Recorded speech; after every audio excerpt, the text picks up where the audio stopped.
Pemkot Ambon gandeng Pelindo, lahan eks Pasar Impres disulap jadi area kontainer.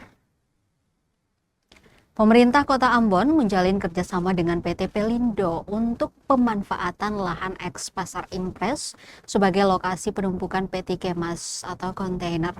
Kesepakatan tersebut ditandatangani oleh Wali Kota Ambon Bodewin Watimena bersama perwakilan Pelindo di Balai Kota Ambon, Senin 20 April 2026.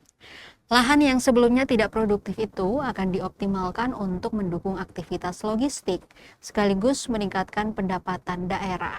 Dalam arahannya, Wali Kota menegaskan bahwa langkah ini merupakan bagian dari upaya kolaborasi antara pemerintah dan berbagai pihak guna mendorong pertumbuhan ekonomi daerah.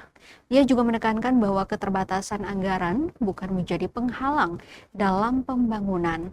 Menurutnya, kemajuan kota tidak selalu bergantung pada pembangunan fisik, tetapi juga pada optimalisasi aset yang memiliki nilai guna ekonomi.